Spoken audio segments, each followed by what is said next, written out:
السلام عليكم ورحمة الله وبركاته.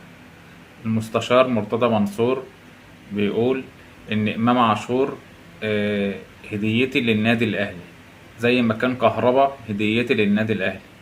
أحب أقول للست المستشار هديتك مقبولة وندوبها في عرق العافية إن شاء الله. آه، ويعني إن شاء الله يكون إمام عاشور يكون صفقة قوية للنادي الأهلي، لأن النادي الأهلي يعني هو هيضيف لإمام عاشور، وإمام عاشور إن شاء الله برضه هيضيف للنادي الأهلي.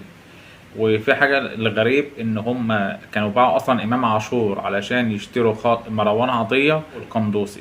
يعني هم باعوا إمام عاشور علشان خاطر يجيبوا القندوسي ومروان عطية، وفي الآخر النادي الأهلي اداهم 3 أقلام وخد إمام عاشور وخد القندوسي وخد مروان عطية. فديت يعني حاجة كويسة أوي من إدارة النادي الأهلي. وكده مش فاضل حاجة غير إن النادي الأهلي ياخد زيزو وياخد أحمد فتوح من الزمالك، وكده يبقى 100 فل وعشرة.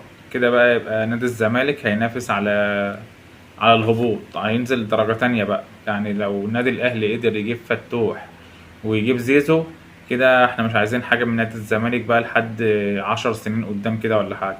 كده يبقى 100 فل وعشرة. وفي مصطفى فتحي في الطريق ان شاء الله برضو ممكن للنادي الاهلي. مصطفى فتحي برضو هيبقى حاجة قوية جدا لو جه النادي الاهلي. كده يبقى احنا مش عايزين حاجة خالص، كده احنا ممكن ناخد كأس العالم للأندية كمان. المباراة اللي هتبقى المتبقية للنادي الأهلي، عنده الزمالك وحرس الحدود وعنده المقاولين وعنده بيراميدز وعنده المصري. دي المباريات اللي باقية للنادي الأهلي. إن شاء الله أولهم هيبقى نادي الزمالك يوم الخميس بعد بكرة، وربنا يسهل إن شاء الله وناخد يعني إيه الماتش ده إن شاء الله لصالحنا. في كده 5 بطولات لمستر كولر مع النادي الأهلي، 2 سوبر وكاس مصر والدوري المصري ودوري أبطال أفريقيا. كده ضمت 5 بطولات مع النادي الأهلي، 2 سوبر مصري وكاس مصر والدوري المصري ودوري أبطال أفريقيا. في برضو حاجة تانية، النادي الأهلي لعب 29 مباراة، كسب 26 مباراة، كسب آسف 23 مباراة، وتعادل في 6 مباريات، والحمد لله ما خسرش أي مباراة. النادي الأهلي سجل 54 هدف واهتزت شباكه 7 أهداف فقط لا غير.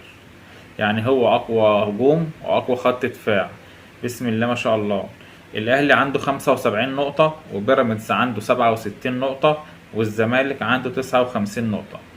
الفرق بين النادي الأهلي وبين بيراميدز 8 نقط، إنما الفرق بين الأهلي وبين نادي الزمالك 16 نقطة. فديت يعني حاجة. النادي الأهلي يعني خد البطولة برضو قبل ما تخلص ب5 مواجهات. ديت برضو حاجة يعني تحسب لنادي الأهلي. في برضو الحكام مباراة القمة، كابتن أحمد شوبير قال عليها بشكل شبه نهائي. المرشح الأول هيكون محمود البنا، والمساعدين هيكون محمود أبو الرجال مساعد أول، والمساعد التاني أحمد حسام طه وسامي هلهل، ودول الأقرب. الحكم الرابع محمود ناجي هو المرشح الأكبر، والأقرب للفيديو أحمد الغندور، ومعاه يا إما يعني يا أحمد الغندور يا إما إيه عمرو الشناوي. دمت هيكون إيه الأقرب للفيديو. وبالنسبة للممر الشرفي، نادي الزمالك مش هيعمل ممر شرفي للنادي الأهلي. طبعا يعني لو كان في يعني إدارة تانية غير الإدارة ديت كانت ممكن تعمل كده للنادي الأهلي، إنما الإدارة ديت مش هتعمل كده للنادي الأهلي.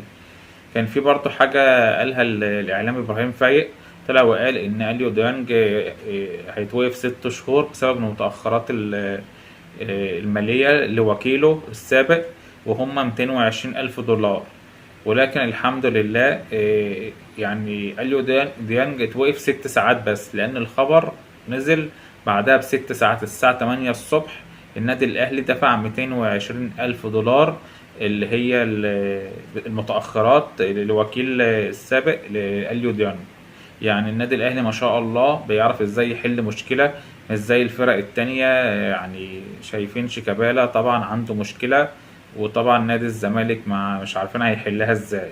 بس كده، ودي كانت حلقتنا. اتمنى لو عجبك الفيديو اشترك في القناة وفعل زر الجرس علشان يوصلك كل جديد.